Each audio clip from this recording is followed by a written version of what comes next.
All right, so 5-1, we're getting ready to start in about genetics, you guys. And so we're going to lay the groundwork here. So I want you to remember, anytime you hear genetics, I want you to always try to remember that it's about the DNA. So you see that right there? It's all about that.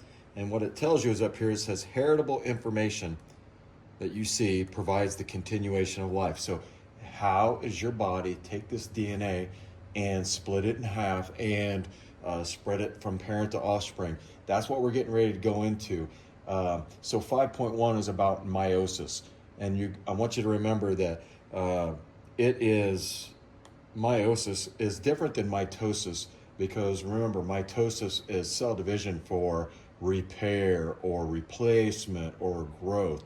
But meiosis, and that's how you say it, it looks like it's pronounced like that, but that really isn't it.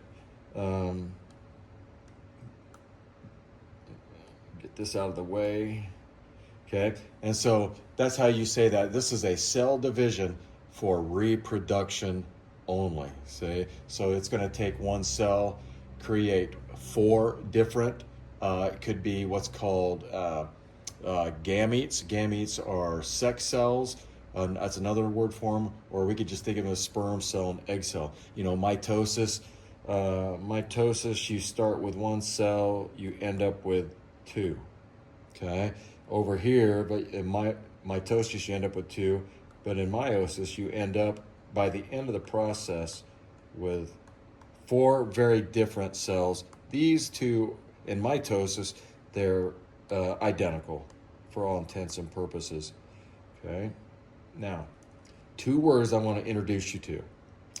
Haploid and diploid. Haploid and diploid. So if you look down, like right in here and right over here. In biology, we like to break the word down. And so if you look at a big word and you see it, you usually take it and you split it. So if I were to split hap from ploid, remember, ploid just means simple. Hap, I always just looked at it like this. Hap means half. Diploid is, you split it in half. Di means 2. When you see the ploid just means a full set of whatever you're talking about. In this case, it's going to be chromosomes.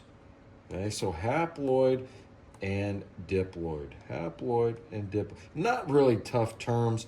What makes them tough is you've never heard of them before. So let's look at it. If you have a haploid cell, that means that cell is going to contain 1 set of chromosomes. It's not even going to be the full set. Remember I said, remember the word half. So it's going to be 1 chromosome in the set. Okay? And then again, remember, haploid cells are sex cells. There's that word gametes, egg cell, sperm cell, and even flower pollen. That is the gametes of a lot of plants. So all of those would contain half of the chromosomes that you would find. Okay, now diploid, most every cell in our body, in the human body, other than the sperm cell or egg cell, all the rest are going to be considered diploid. Remember, what diploid means is that it's going to have a full set of chromosomes. So you're going to get 1 set from mom, 1 set from dad, and every cell in our body, other than the sperm cell or the egg cell, are going to be considered diploid. And the rest of the cells are just considered body cells. Now, the chromosomes in this case are going to be paired up by size, how tall, their shape, are they bent, the position of their centromere. So if I were to draw one out, right there's the centromere, it would have to pair with another one that is almost, well, it would have to be the same size. Those would be like chromosomes that their centromere position is in the same spot. And sometimes there's even banding patterns that they would need to match in order to be how they pair up. It's kind of a mystery how they do it. I've yet to have a college professor be able to explain to me how these chromosomes with no eyes and no ears and no legs, they tend to pair up according to another one just like them. Okay. Now, here's a mosquito. Mosquitoes have 6 chromosomes. And just to drill in this word haploid and diploid, they have 6 chromosomes. So every body cell in a mosquito is going to be considered diploid. Now, for human beings, diploid is 46 chromosomes, as you can see down below. But for a 6 chromosome creature like a mosquito, it's going to have, and it's diploid, it's going to have 6. And you can see that. I'll put on my highlighter right here. There's the 6. Okay? If you would take a sperm cell or egg cell from that same mosquito and count the chromosomes, it would have half of the original chromosomes of a diploid cell. So when you hear haploid, diploid, remember half the chromosomes, diploid, all the chromosomes, full set of chromosomes.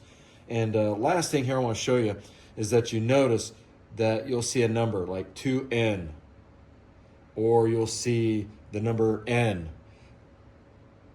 The way to think about that, and most of the time you will see it, is if you look down here below, n equals 23.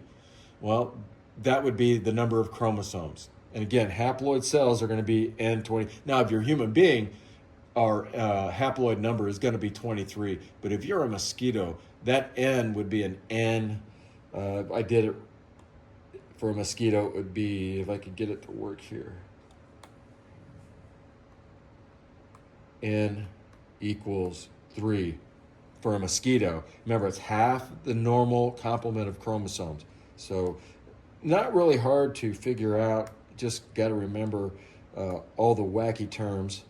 Okay, and then that 2n, that just means you have both sets, full sets of chromosomes. For human beings, our diploid number is 2n equals 46.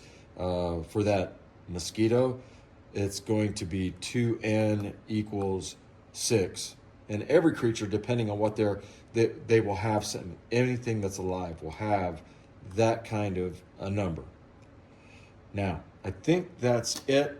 Just remember, haploid and diploid. Half set, full set.